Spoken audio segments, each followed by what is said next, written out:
10వ అధ్యాయము. క్రీస్తు కొరకు త్యాగము. యేసు యొక్క జీవము మా శరీరమందు ప్రత్యక్షపరచబడుటకై యేసు యొక్క మరణానుభవమును మా శరీరమందు ఎల్లప్పుడూ వహించుకొని పోవుచున్నాము. ఏలయనగా యేసు యొక్క జీవం కూడా మా మర్త్య శరీరమునందు ప్రత్యక్షపరచబడినట్లు సజీవులమైన మేము ఎల్లప్పుడూ యేసు నిమిత్తము మరణమునకు అప్పగించబడుతున్నాము. కావున మాలో మరణమును మీలో జీవమును కార్యసాధకమగుచున్నవి. 2 కొరింథీ 4వ అధ్యాయం 10-11 వచనములు. స్టడ్ దంపతులు ఇంగ్లాండ్ దేశంలో 2 సంవత్సరాలు 1906వ సంవత్సరం నుంచి 1908వ సంవత్సరం వరకు గడిపారు. ప్రసంగికుడైన స్టడ్ YMCA వారు, brotherhoods, Wesleyan central house, police institutes మొదలగు చోట్ల నుండి ఆహ్వానములు వచ్చెను. ఈ 2 సంవత్సరములలో వేల కొలది ప్రజలకు సువార్త ప్రకటించారు. క్రికెట్ ఆటలో స్టడ్నకు గల పేరు ప్రఖ్యాతలను బట్టి వేల కొలది ప్రజలు ఆయన మాటలను వినుటకు గుమిగూడేవారు. స్టడ్ వారికి రక్షణ వాక్యం బోధించి క్రీస్తు కొరకు వారి ఆత్మలను సంపాదించెను. వినువారికి అర్థమయ్యేటట్లు వారి వాడుక భాషలో వాక్యాన్ని ప్రకటించేవాడు. ఆయన వేటిని విశ్వసించెనో వాటినే బోధించును, వేటిని బోధించునో వాటిని గైకొనును. ఆయన స్వరము సరళంగానూ స్పష్టంగానూ ఉండేది. ఒకసారి వ్యాపారస్తులు అల్పాహార విందులో స్టడ్ ప్రసంగించిన రీతి ఆయన ప్రసంగ ధోరణిని మనకు తెలియపరచగలదు. మహాజనులారా, మీరిప్పుడు విలువైన పదార్థములను భుజించితిరి, కావున కొంతసేపు సంభాషణలో గడపడానికి ఆశిస్తారని నమ్ముతున్నాను. నేనొకప్పుడు సంశయపీడితుడనై సత్యానికి దూరస్థుడనై ఉంటేని. విధేయత, త్యాగము అనేవి నా అనుభవంలో లేకపోయాయి. ఇట్లుండగా నా జీవితంలో గొప్ప మార్పు కలిగింది. సత్యమైనదేదో నా ముందు ప్రత్యక్షపరచబడింది. నా మాటలు కార్యరూపం దాల్చాయి. క్రీస్తు ఆజ్ఞలు ఆదివారము కంఠస్థం చేయటానికి మాత్రమే కాక లోబడుటకే నియమించబడినవని గ్రహించాను.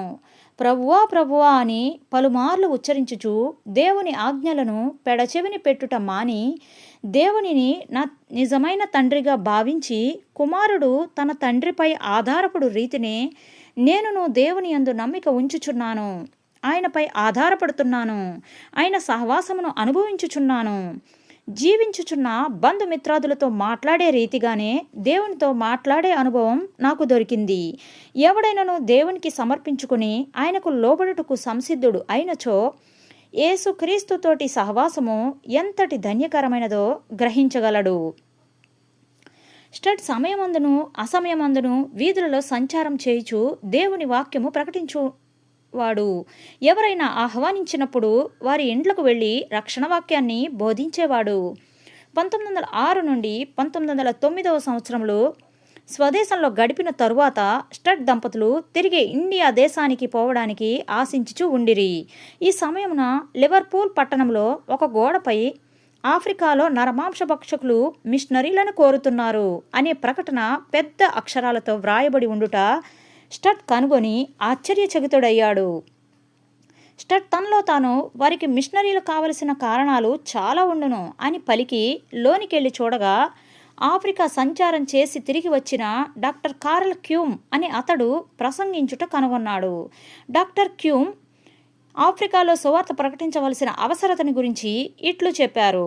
ఆఫ్రికా ఖండాంతర భాగములకు వర్తకులు, పరిశోధకులు, శాస్త్రజ్ఞులు, ప్రభుత్వ ఉద్యోగులు తదితరులు అనేకులు పోవుతున్నారు గాని క్రైస్తవులు పోయి క్రీస్తుని గురించి ప్రకటించి ఎరుగరు.